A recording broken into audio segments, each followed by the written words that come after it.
We've all been there. You log into Final Fantasy XIV and you just kind of stare at your screen, wondering what to do. Well, don't worry. We've got 7 ideas to help you find something new and fun to dive into whenever you're bored in Final Fantasy XIV. Number 1, relic weapons. With relic weapons, there's one for every single expansion, so you have a lot of choices of which one you could want for your character. But keep in mind that the earlier expansions are going to have lower levels, so they won't have as many choices of classes like to choose from. The only one that kind of sucks is the Endwalker one, and that's because it is just a tombstone grind. You don't actually have to do anything but trade in tombstones for it, so it's kind of boring in my opinion. But the other ones, they take a little bit of time, they take a little bit of love and effort, and they might take you a few weeks, but if you do it casually, it can be quite a fun experience. I definitely would watch a video though on each one individually, that way you know which weapon you might want, because going for every single one from every single expansion is a horrible idea and sounds very daunting. So I would definitely look them up to pick the ones you want. Number 2, the Gold Saucer is a absolutely wonderful way to spend your time. There's a lot of rewards to earn. You can get glams, mounts, titles, minions, triple triad cards, which you probably don't know what that is, but that's okay. In other words, there's a lot to do. There's a lot of mini games and what's called gates that you can play in order to earn MGP. And there's little tricks you can do each week in order to optimize how much MGP you get. For instance, we have a 7 underrated farms video on our channel if you want to check that out. And if you really want to go crazy with it, you can even try to breed some chocobos to win some races. Have you bred a chocobo? Nope. Number 3, glam hunting. This is definitely something that not everybody is into and is not that common, but it can be a lot of fun. I know that I will spend hours upon hours going for pieces that I want for a glam. For example, I really want the most recent robe from the new, Alliance raid. It's the aiming piece. It looks so good on dancers. I have to get it. So I've just spent time in there, and you have to go in on the class so you can actually roll for it. But that can take you into a lot of different places because there's a lot of hidden pieces in this game. And if you don't know some of them, you can use this amazing website called Eorzea Collection. They've got all of the different gear sets on that site, and they have a section that's called Glamours, and you can go there and people, amazing people, are going to post pictures of their glams. And you can get inspiration. You can even copy. No one's going to get mad at you because they post it there for that intention. They're showing you, hey, these pieces work well together. You can do it too. And they show you where to get them. You can go acquire all the pieces you need. Number 4, beast tribes or societies. When you're doing these, there's always prerequisite quests that you have to do in the area to unlock it, but a quick Google search will show you exactly what you need to do, and they're never very long. Each day you get 12 beast tribe allowances that you're able to spend on quests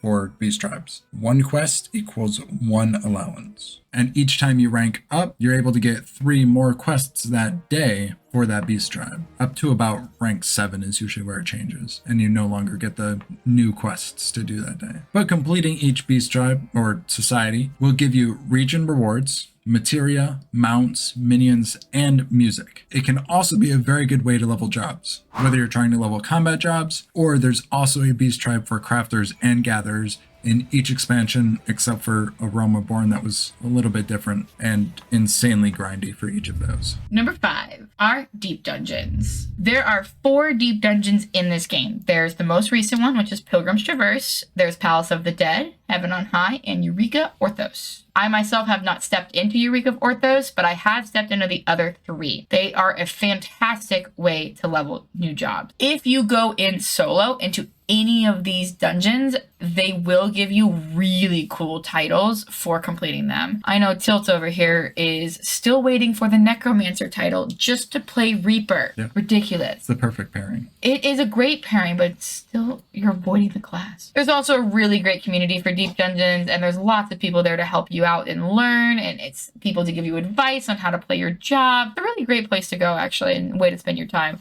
There's also some really awesome rewards, especially in the most recent one. I don't know about you, but there's a really pretty hairstyle. And if you're bald like me, the hairstyle sells pretty well. That's also true. It will make a lot of money. Number 6, crafting instances. Now, if you're not interested in crafting, then this probably isn't going to be for you. In fact, it's not going to be for you. But if you haven't tried crafting, or you're like, oh, that's kind of fun. It's a good way to work toward crafting relics, which are those nice glowy weapons, and it gives you a new way of doing it. For instance, Ishgard Restoration has a zone where you can go in and you gather all the materials you need. It is a inventory management nightmare. However, each job intertwines with each other, and it's a great way to level each one up to level 80, and you get a really cool mount and title if you're able to complete it. Dome and Enclave I have not done. I actually recently found out that this one existed. The newest edition is Cosmic Exploration, which so far I've really loved, and I think they did a great job. They got rid of the complete inventory nightmare that was Ishgard Restoration. But anyways, these zones are a great way in order to level your crafters, and give it a try to see if you like it. There's a lot of resources to help, including making macros and what kind of gear you should be using / what melds you should go with for your materia. But without getting crazy in depth, it's still a good way to explore a new aspect of the game, earn some pretty good gil while doing it, along with trying out something new. And last but not least, number 7, mount farming. Or if you're bold, you can try harder content. But let's just stick with mount farming. Mount farming means the extreme trials. So every single expansion is going to have a set of extreme trials that you can go into. And from those extreme trials, you can earn mounts. Each expansion has a special set. So for example, A Realm Reborn is these really pretty ponies. Heaven's Ward is the birds. Stormblood is these cool looking wolves. And then for Shadowbringers, I believe it's the dragons. Endwalker is the lynxes. Lynxes. Nope, that's not a word, but it's kind of a fun one. Lynxes. And then for Endwalker, it is the wings. So for Realm Reborn, you can definitely, if you're on a max level 100 job, you can go in by yourself in one shot, basically. Same thing for Heaven's Ward and Stormblood. You will probably be able to one shot.